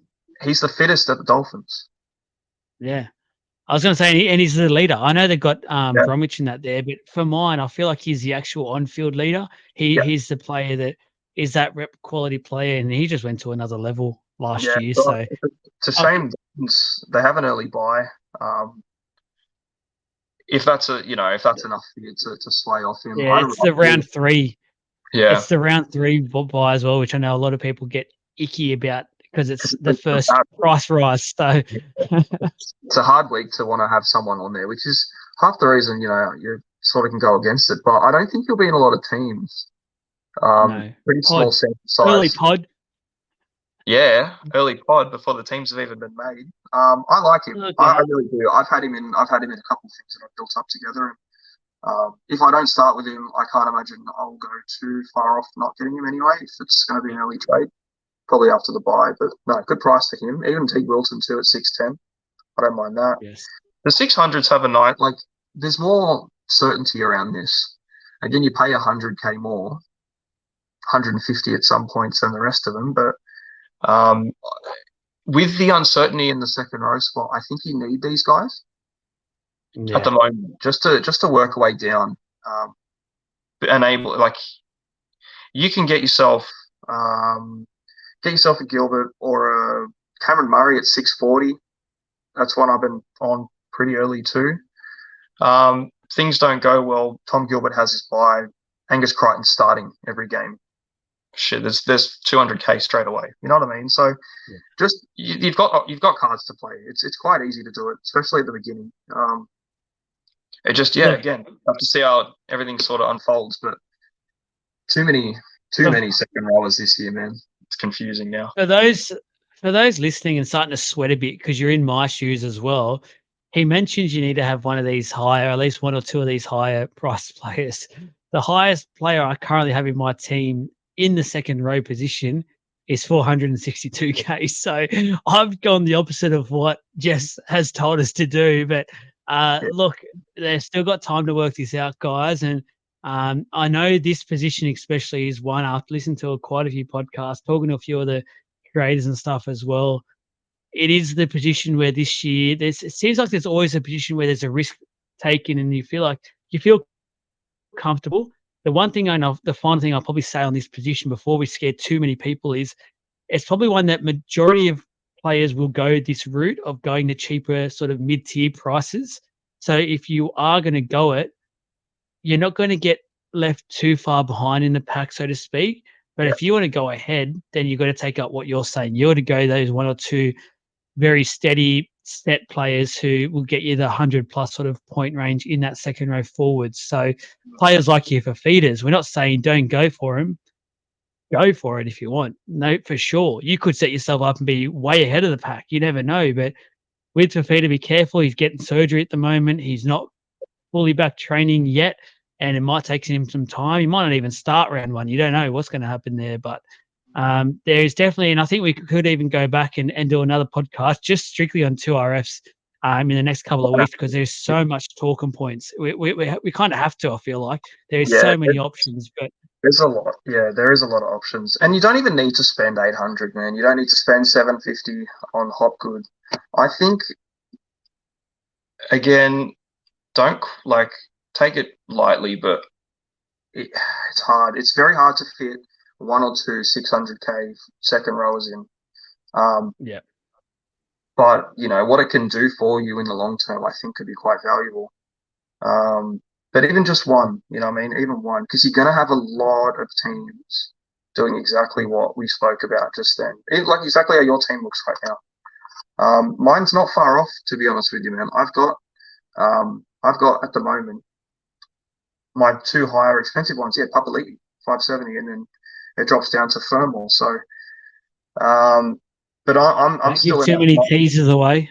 Nah, that's all I'm saying. They got to wait for the next one. But that's what I'm trying to at the moment. Even still, I'm in that sort of mindset at the same time, going, how do I get someone a bit dearer in who I know is going to do a job for me, just in case things don't line up how everyone wants them to. If they do line up how we want, then everyone's fine. But if they don't, then I don't know. I don't know how I'm going to change my team to be able to cover how much is spread out across this position. But if you've got, big centers like you might have yourself, that can kind of compensate a bit too. You know what I mean? Same boat, except centers are more inconsistent. Even still, if these guys play 60 minutes, Kikau will always play 60. I don't see his discussion for an 80-minute forward ever making too much sense.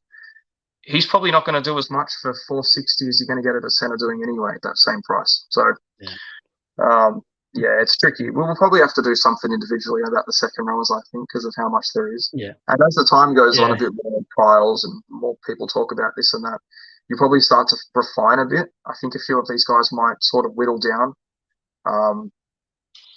And there's always some preseason injuries as well, guys. So you don't know, nothing's set and forget yet, apart from maybe a couple of players, as I've said, like your Dill Browns. I think for now is just one of those. You're putting your team and you keep him there no matter what you look at.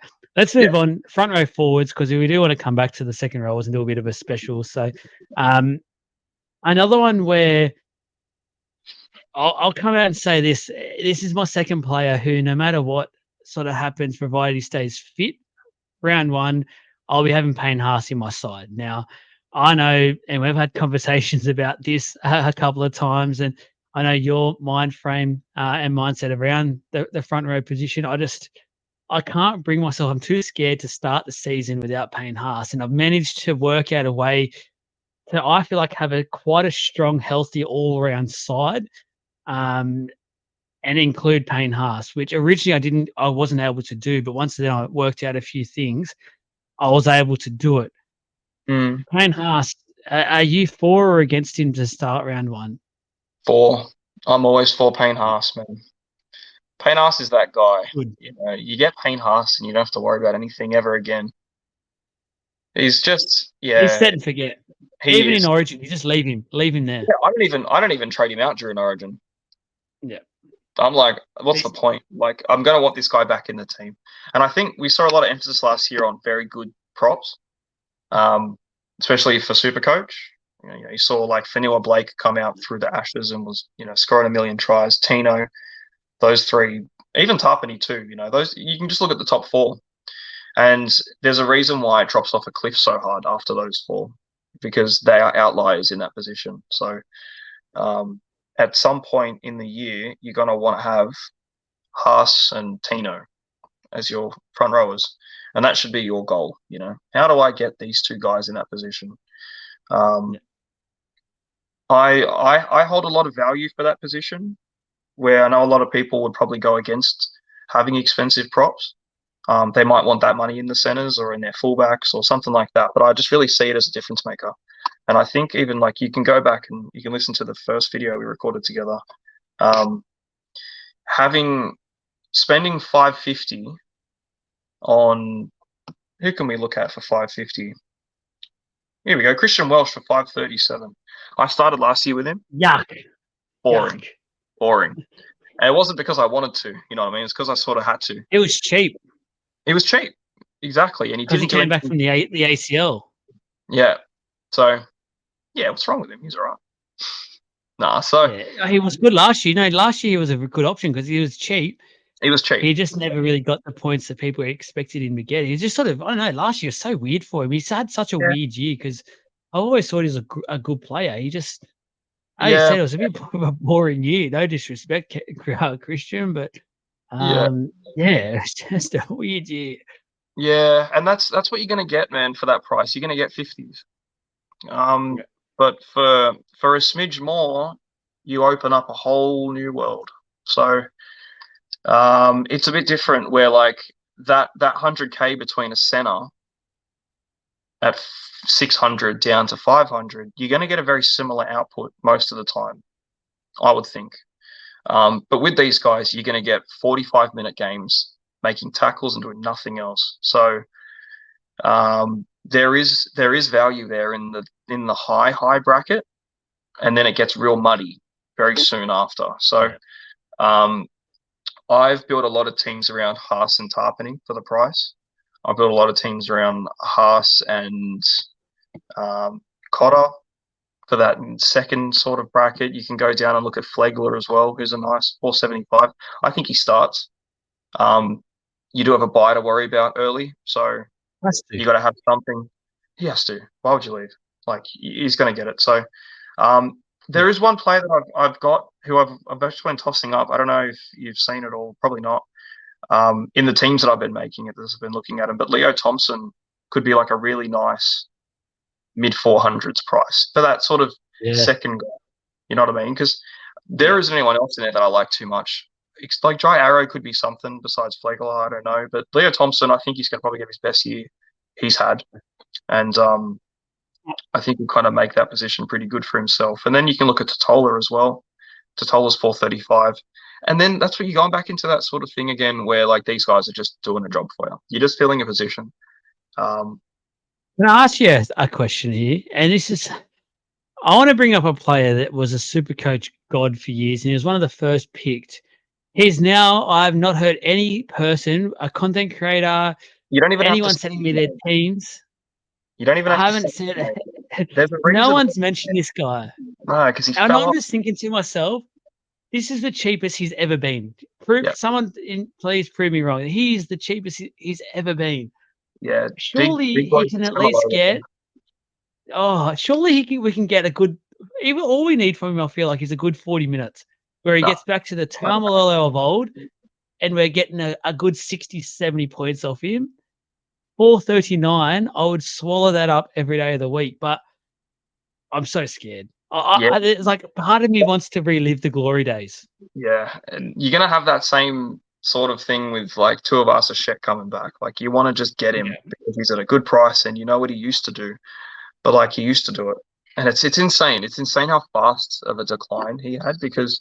Man, in all my draft leagues, like, you know, shout out to the Gidley gang, my first league that got me into this all. Tamalolo was if there's a spot available, Gidley gang, let me know. I'm in for the drafts this year. I'm all over drafts, guys. I'll see. Oh no, they're not this year. We'll work something out. But man, he was a first round pick every single year. First round. And it was crazy. Like this is before Haas come through and people were picking front rowers as a first round pick. But yeah, like no discussion this year, no talk about him. Where does he play? You know, what does he do? Peyton, he must have done like Tamalolo and Peyton's wife must have been fondling or something, man, because I've never seen someone drop a player so fast. Allegedly, rumor. Just don't hold us to that. Yeah, just speculation. But like, I don't know, man. It come out of nowhere. He was a beast all of a sudden, and everything just sort of falls apart for him. So, do you want him in your team?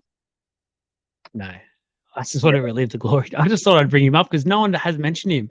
And I just skimmed past him and I thought, I can't believe I've gone so far. And I've listened to a lot of stuff. I've watched a lot of stuff, read a lot of stuff. And as I said, a lot of teams have come through to me in the page, keep him coming, please. Not once seen him. And it just I think back and go, probably 3 years ago, he would literally have been, as you said, probably the first picked in your Supercoach side. He would literally have just, it was done. Like as soon as the app opened up, Tamalolo, thank you very much. You would have literally paid, even back then when the salary was smaller, you would have paid upwards of 900, even close to $1 million. You'd just put him in. You wouldn't give a shit. You'd go, Tamalolo, done. Yeah, and you now, get these. now what is he, bloody 430 or something? And everyone's like, nah. 439 and dual too, and you're thinking 439 dual position Tamalolo, and he's not going to be in anyone's team. It's sad. It's horrible to see. I guess let's go 100K lower, and one that's very popular at the moment. And I'm not going to give away too much, so I won't say if he's in my team or not at the moment. But Spencer Leniu for the Roosters, 330. He has signed. A lot of people are talking about Terrell May, obviously already being there and has produced some good scores, especially on the back end last year. Became one of those sorts of enforcers off the bench. I'm adamant Leniu has signed there to start. I think Maria Hargraves is the bench player who will just come on now as he's aging and provide that little bit of impact when needed. But I think Spencer is now sort of the top dog, so to speak, at the Roosters, and will be that real hard player. He has to get more minutes. He simply has to get more minutes. Yeah. I think he gets more minutes than he got at Panthers, but then there is a lot of depth. 4 good front rowers. That's incredible. They've got a lot of talent. We haven't even spoken about Avocado up his ass yet. Like we've still got Lindsay Collins to come in. Like it's crazy, man. Collins will stay starting. I think Collins has got that spot he is. I don't think he's going anywhere. And I don't know about Leniu starting or not. I don't know if he starts initially. I think he might work up to it, but there's too many players, man. There's way too many players at the moment for them to be, here's your starting team, here is your bench team. I think there's going to be a lot of chopping while they work out that, where their consistency sort of sits with them. But 330, he can only go up. If he starts, you're winning. If he does his bench thing, which he's always done, I think it's going to be quite predictable what you get out of him. And I don't think that's a bad thing. And for the price you pay, man, you can't really complain, basically, at the end of the day. That's the thing. And I think he's one of those ones where it's a good example to say you can wait the extra 1 or 2 weeks if you want and bring him in at round 3 before the price rise, because I don't think he's going to produce 100+ score. He's not going to drastically change your position. But if you don't start with him and you think, he's actually producing a 50-odd point every week, he's been consistent so far, he's starting, you can jump on, I feel like, maybe around 2 or 3. Maybe I'm wrong in that logic, but I don't know. Feel like if you don't... I don't know if I'd want to get onto him early if I hadn't already started with him. You know what I mean? I don't know if that's where I'd want to put a trade. And if I was going to do that, then who am I trading for him? You know what I mean? Because you're either going to go up or down, and I wouldn't trade down to a Leniu to start him unless I was guaranteed this guy is going to be your 8 and he's going to be doing it every game. So unless you start with Leniu, but then you don't want to be going sideways with your cashies in general. Yeah, true. But you have to know when to get off them if they're not doing what you need at the same time. So, yeah, if you start with Leniu, you keep him and you know what you're going to get out of him. You know what to expect at least. There's a lot of talk about Leniu being a massive trap. So at the same time, you're saying, he could either be a massive trap and you're getting in there, and I don't see why he would ever go there to not start and do what you want him to do, or at least play more minutes. Roosters are pretty good at rotating their forwards on the bench. Their bench forwards will get 50 minutes as well. So it just depends on which ones it is that are doing it at the same time, because now there's so many. Watson will be back.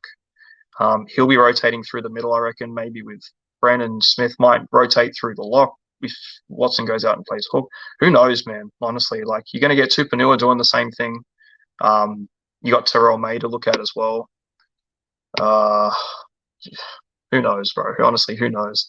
But I like him. I like him as a pick. If you're going to get him for that price, there's no one else around that price that I'd really want either. Liam Knight's pretty much the exact same as him.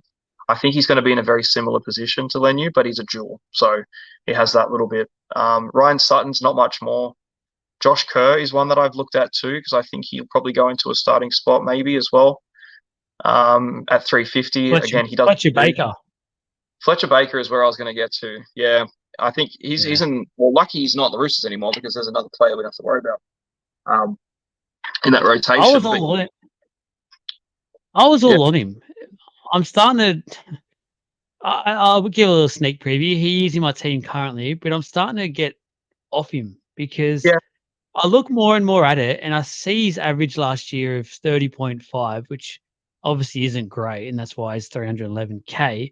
And I think to myself, surely that should have been more, because he was in a Roosters side who was at the time struggling with personnel on the field. So he would have been getting increased minutes when he was playing. And to only still get 30.5, he's obviously not one of those big impacting forwards who I think you sort of want for that if you can get it. Well, just quickly, he started last year 3 games. He started round 2, round 3, and round 25, and he really only ever played a max of about half an hour, 40 minutes in a couple. So they weren't huge. He didn't do a lot in those games, and it was just a rotational thing. So, yeah. I don't know if you if you're buying him in and then going, this guy's going to score me 80 points a game and I'm on a jackpot, I'm a gold mine. It's most likely not going to happen. Like, very, very unlikely it's going to do that. He's going to be that guy that'll score you 30 points. Yeah. And he'll be just that position that scores you 30. Might go up and down. I feel like for the extra 20K, it's a safer bet to go Lenu or Knight. Even Knight does seem crazy when you say it in theory, but when you look at it, the Dogs don't have much when it comes to front row personnel this year. So he has to get decent minutes. He has to be fit. But we all know that the issues he's had in the past, so he's come out publicly with it. He seems like he's turned the corner again and he's back on the straight and narrow. So he isn't a bad option. Like, the more I think about it, the more I want to go, as I said, go up to one of those 2 options for the extra 20K, which doesn't seem like much, but I'll tell you what, for my team at the moment, that is hard. That seems like it's climbing Everest 20K at the moment. Yeah, I was able to get a team value left of $0. I spent every cent on this combination of team that I've done once, and I didn't mind it. So, yeah, 20K is impossible to find sometimes when you're doing that. But then, I don't really feel like there's any real cheap. Like we've mentioned, Fafita, Viliami Fafita for the Dragons, who I think could be a good sport, and Sam Hughes. Bill Gould's coming out saying he's, training the house down. He's the guy to watch. Might be worth getting him in just to have him on that spot, because he's 238. Very, very low risk. But again, hard to trade off him if you're looking at if he's dead and he's going nowhere, or he comes in, does what the Dogs do, and he'll play 3-4 games, and you think, oh sweet, I've got someone here, and then he never ever turns up ever again. Then you've just got a dead spot to worry about. So he's one to mix. Sione Fainu, I think, is the other Tigers player that everyone's sort of getting on quite cheap, because he's bottom dollar again. Whatever he does, I don't know. This is just what I've been hearing. Liam Henry's the other one from the Panthers that I've been seeing a lot of people thinking he's going to take Lenu's spot. So there's a few bottom dollars, but for one you gotta wait for team list. Especially for those ones. This is all fun and games now to start throwing teams together, but yeah, it's going to be panic stations. I think when there's a lot of team lists come through, and then they're like, I only have like 4 guys starting. Yeah, I can't wait for that one. That episode will be about 3 hours long, guys. So get ready for that one. That's going to be huge. And they'll just be team list one. Background. I'll be like, oh, this is fine. This is fine. Look, I think we've spoken enough about that one. Let's go on to the I think the most boring one, possibly. But you know what? We're going to make it exciting, because I'm going to come out and say this right now. I'm not starting with Harry Grant, purely because the Storm opening scares me quite a bit when it comes to Supercoach. I don't see them getting many high scores at all. And I think for that price for the hooker role, $750 for Harry Grant, which for Harry Grant might not seem that much, but I think when you look at this in this grand scheme of things and some other players here we might discuss, it is quite a bit when you're trying to work out a full team, and you might be able to get someone that's almost 200K cheaper who will do the same sort of job. So for me, I'm not starting with Harry Grant. And that might hurt me. Who knows? But Harry Grant, not in my team. Spoiler alert. The others, sort of, Damien Cook isn't been spoken about too much, but I think that's more so, again, because of the South opening few games, but he could be a handy option, and he's almost 100K cheaper than Harry Grant. He's 663K. So you're not ever going to get Harry Grant numbers from Cookie. That's the thing. I think the peak with Cook has sort of gone now. I think that wave's finished. I think it's kind of done. For the price that Cook is, I would 1,000% be looking at Marshall King. If you had 650, 660K to spend, and it was between those two, I'd be going Marshall King every day. And then just being like, screw the buy. That's the price that I want him at. I don't think Cook's ever really going to be too much, except as I think his value will come in around Origin stuff now, because I haven't looked that far into the fixtures and the buys and who's got what, but obviously Grant won't be available. I can't imagine Coruscant and Robson will be available. You're going to have a lot of people like last season jumping on Cook just for that sort of period. Providing Marshall King stays fit, that'll probably be the go. So, but yeah, 750, it's actually quite a good price. He was a lot dearer last year to start with. Had a look. Don't talk me into it. Don't talk me into it. Come on, you're going to wreck my team. What will happen is, what I'll probably end up doing again is the same. I might not start with him, but I think come round 5, he'll be in my team. Oh, yeah. I think that's pretty much a given. And I'll make the point, like, Harry Grant is clear all day, every day. And, yeah, I think it's just about when you get him. You can start with him and avoid that trade that you're going to have to inevitably make in a few weeks' time if you really wanted him in. And then you just have to focus on, okay, I want Grant round 5. That's what I'm doing. I'll get Robson in for 200K less. He'll be my guy, because I think Robson at 560 is incredible value. Especially the early draw for the Cowboys. I think it's brilliant. Yeah, I don't think he's, out of all the other guys in there that you look of, I think there's a lot of rotation risk, except with Grant. Marshall King might have a bit of rotation stuff now coming up. So who knows what's going on there. Brayley's another one I don't really see much getting spoke about. Blake Brayley. It's the wrong brother. The other Brayley's gotten all the attention. So we'll get into him in a minute. But yeah, Blake is going to do a good job for you. I just don't think it's very exciting. But he's a great pod too. I didn't really see anyone with him last year, and he kind of did quite well. But he played every game. He's the one guy that you don't have to worry about rotation, injury, really, that I've seen. Origin, nothing. You just play him and he's fine. So good value, actually, but very, very unspoken. Egan, pretty good if you can avoid getting injured. I love Coruscant, to be honest with you, as a player. I tend to draft him every single year, and I think I have made him my first or second pick for about 4 years in a row out of tradition. Hasn't worked well for me in a while, but if I had to, it's going to happen. I always draft from the back. That's the problem. So he's all that I've got left. But yeah, I would probably go Robson out of all the other guys, mainly around the figure of the price, the starting fixtures, and all that. I think Brandon I want to throw a curveball at you. All right, then. Go on. Throw it. The guy you just mentioned, no one's really mentioned him so far. And I think everyone was on him hard last year. I remember this time last year, and as we approached round 1, going, Brandon Smith will get guaranteed hooker, starting so many good minutes, blah, blah, blah. And we all know what happened with the Brandon Smith story. It just, last year wasn't his year, but towards the back end of the year, he did start to play some good footy. And he did start to... Yeah. I'm sort of...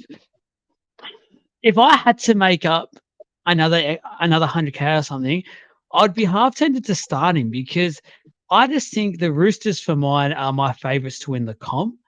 I think the Brandon Smith will be a lot better for last year's run, and I think he starts on fire. He looks really fit. I don't know if you've seen any pictures from the Roosters off season so far, but he actually looks really, really fit, which isn't something you normally Mm, say about Brandon Smith. So I think he's got a bit of a bee in his bonnet, similar to the Dylan Brown thing, where he's got to sort of pay mm. back his team for not really producing. I know not many people have mentioned him, but I wouldn't be putting a massive permanent marker black line through Brandon Smith at the moment. I've Yeah, back pocket, if you even though you see you're talking about drafts, I don't I'm still getting my head around drafts, guys. Don't talk, but if you're getting stuck towards the back end of a draft line and Brandon Smith's still there, I'm probably jumping on him. yeah. There's very little talent in hookers, especially. And you'll know that in your first draft is that hookers go first, man. Yeah. Hookers will always go, and then you're like, who have I got left? And Normally, normally the good hookers go first. So yeah, well, that tends to be the case in life, mate. So, um, yeah, I think second season, I think the jitters will kind of be gone. He'll be wanting to play better. I think his position might not be as uncertain, or if it's starting or if he's a lock or whatever's going on. I think you're going to have a different Brandon Smith this year to last year, definitely. So I don't hate it. yeah. I wish he had his dual mid still, to be honest, because Yes. I'd probably have him at mid if Yeah. if that was the case, and it'd be nice to have that sort of dual hooker flexibility, but he doesn't. So that's the pipe They've dream. been so strict on that this year as well, I've noticed. There's been a lot of sort of 50-50 duels that just didn't get dual at all this year, which has hurt a lot of teams, I've Yeah, noticed. yeah, it does a bit. Like it It kind of makes it sucks. fun To as go, well. yeah, yeah, it does, but it also kind of sucks. So it makes sense he didn't get it, but he could have probably gotten away with having it. I've seen plenty of players have duels that I'm like, when did that ever happen? When did Ray Stone ever play hooker Yeah. last year? But he's a hooker. So He's still there. yeah, Well, you um, mentioned that. I think you basically just fast forward the next 15 or so, I feel like, in this position. yeah. You just keep rolling on down until you find Jaden Brayley for 330, and you get There him, you you go. get him in your team and forget about it. So there's going Yep. to be, I feel like it's a very set and forget position. If you look into it and you start to really pick it apart, you can probably find some other value here and there for it. But for the sake of it, you can go Grant Brayley, or if you want to save a bit of cash, you go Robson Brayley. But Yeah. outside of that, I don't see any other reason to really change too much. I think Phoenix Crossland will probably dip into Brayley's minutes, but for how much the Knights are paying him, he's definitely starting. So, providing he's fit, 330 is a great price. Um, he'll Yes. definitely make some. And yeah, like you can get away with even just playing him, I reckon, when it comes down to it. Yeah. You won't do too much off what you're going to get for 500. So, but yeah, Marshall King is a good one for if you didn't want to spend the top dollar on Grant. He does have a buy early on, but you saw him before he went off last year, how good he was going. Oh, Yeah, I and reckon he's he would be higher. He'd be higher at Supercoach price wise, I think, this year if he didn't get injured, because I feel like when yeah, he did keep playing and he was playing injured, he lost some points and lost money. So probably it, Supercoaches have that to be thankful for. definitely it did hinder him for sure. But honestly, I reckon if we saw him just chip away at what he was doing, he would have. I think before his injury started and he started to lose or plateau in points, he was averaging about 69. Yeah, well, That was kind of where he was averaging just on its own before the drop started to come through, and then obviously he went off. But that's a good man. That's not far off what you get in Grant yeah, numbers. So um, just have to see how he goes. I don't think it'll be a long time before you see him punching out massive numbers. But yeah, Robson's great value at 560 if the Cowboys don't start off so bad. Um, Around that other price, I don't really know who I'd look at. If I wasn't going to go Robson, I'd probably find the cash and I'd just go straight to the top because I don't see the point of just chopping and changing all the way up with yeah, all these mid-tier hookers just to get Grant eventually.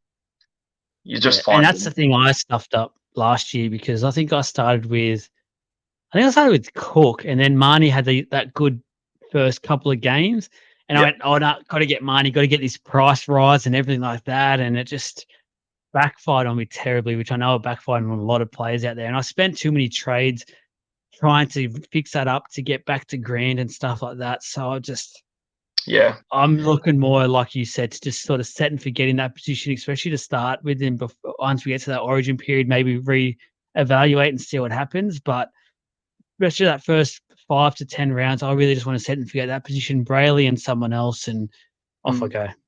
Because Brayley's such a good option, man. Like the last year you were looking at who was it? Sonny Luke was your guy for that cheapie that you wanted to play well, and it didn't happen because he just never got a game.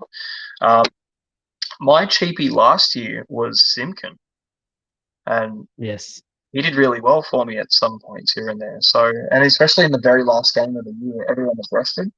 He came out and pumped out this absurd score. So, you do get those cheap guys. I think for the price, you're gonna have a good setup in Glen Valley, which is why I reckon he's probably going to be in about like 80% of teams, maybe 90% when the game rolls around. Because who else are you going to get for that price? But yeah, Green dropped off is that with just one player in that position, you don't want to be caught up doing what you just did last year, where you swapped him for one, and you go, oh, I want to get Cook now. Oh, Marnie's doing quite good. I want to get Marnie in, and then you go, oh, Marnie's fallen off. Wade Egan's flying up now. I want to get Egan. So all of a sudden, you've gone from one player into 4 or 5. When at the end of the day, Grant's going to be the guy that tops the ladder. So yeah, you get these little windows of form, and you go, oh, these look good. But it always works itself out in the end. So you do want the form. Like, if I think someone worked it out, they built the team that scored the most points, and they worked out where they would have come on the ladder, like in the overall rankings, and it wasn't first. It wasn't anywhere near first, to be honest with you. It was quite far off. It was strange. I don't know. I have to work out. I'll see if I can find it. But yeah, getting the perfect team, this dude full spreadsheeted out and everything, or getting the highest overall team per round, like that average score is quite nice at the end of the year when you can look at all the games played and everything. But like, you're going to have games where they score 40, and you're going to have games where they score 120, and like that 120 will they'll do you much better right now than a number at the end of the season. So obviously it does all sort of work out towards the end, but for your head-to-heads, it's a bit different. For the overalls, you definitely want those consistent guys that are going to top ladders at the end of the year. But good value in a couple of positions. In the cheapies, you know what you're doing. You're just going to go. It looks like, to sort of wrap that up, the hookers, it looks like for mine, to put basically the butter on the bread, it's Harry Grant. If you go Harry Grant, you're sticking with him for pretty much the season, similar to your Clearys and the like.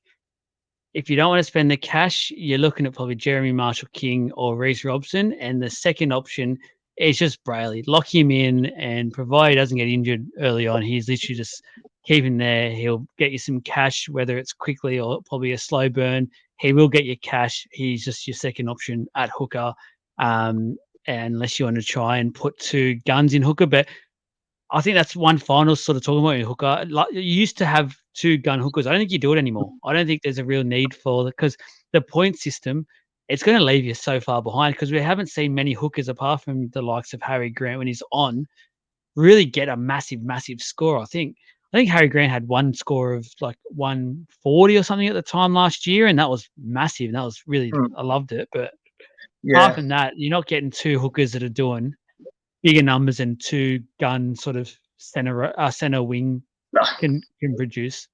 Yeah, not really, man. Like, the Grant's highest score last year was around 22, scored 149. Yeah, so that's crazy. Huge. That's massive. Who did he do that to? He did it against the Eels. Yeah, I remember that. Thanks for bringing that up. We're going to end the podcast here. Going to end it on that one. But yeah, I haven't run with 2 gun hookers I didn't run the last year, and I haven't run in any other format.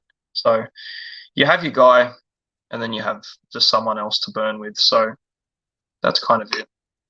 I don't really know who else has a premium. There aren't too many other premiums. So not value for money anyway. Like, you did talk about value for money, I don't think you get it. So look, that is probably all I've got time for. I say all I've got time for. We've almost been a 2-hour podcast. So I appreciate you. If you've stayed the whole way, you might be in a car trip or something, you're driving, and you've used this, and you've got a notepad down. If you're at home, you're at the desk, and you've written some notes. Hopefully we can help you out a little bit. give us some feedback. Obviously, we're going to be throughout the year some Supercoach podcasts, and just let us know what you think. If there's anything you'd like added to podcasts, if there's any questions you have, just send them through. We will answer them at some point throughout that day of getting sent to us. And just make sure you do get around us on the social media channels, because there will be a lot more Supercoach relevant material coming out from League of Inches. There already has been a few that you might have seen. There'll be a lot more coming out as we get closer. Next week, we'll have our team reveals. So for both of ours, as I said, take mine with a grain of salt, but Jesse's, you probably want to just copy it and just ride the wave with him. There'll be all of you trying to fight for the top 10. And just as I said, look up, if you haven't already, make sure you do follow League of Inches on all the social media channels. So you got Facebook, you got Instagram, TikTok, and you got YouTube as well. Subscribe. You get the video version of this on YouTube. You can see me suffering from cramp midway through, and basically, yeah, all the good things that happen in the live recordings. And as I said, the podcast, whatever you're listening to now, whether it's Apple or it's Spotify, if you can hit follow, and if you can rate the podcast, obviously 5 being the best, if you can give us 5 stars, would be amazing. The ratings do go a long way to helping the channel get shown to more viewers and get promoted. So a little bit of a help for us. It's all free, obviously, completely free. Goes a long way of helping us out. But Jesse, first one of 2024 is done. Can't wait to talk more Supercoach, more shit with you. But thanks for being part of the first one. It's good to have you on board for 2024. Pleasure, man. It's going to be a fun year. We'll have to keep churning these out, because it's just good to talk Supercoach, isn't it? It's just good fun. So we'll get there, man. It's gonna be a big one. Just interesting to see how the next couple of months go. So it will. Cool. It will be. Thank you guys for listening. Enjoy your day or your night, however you're listening. And as I said, please give us a like. If you haven't already as well, the White Hats League of Inches, click the links in our Facebook and Insta and get yourself on. Cheers, guys.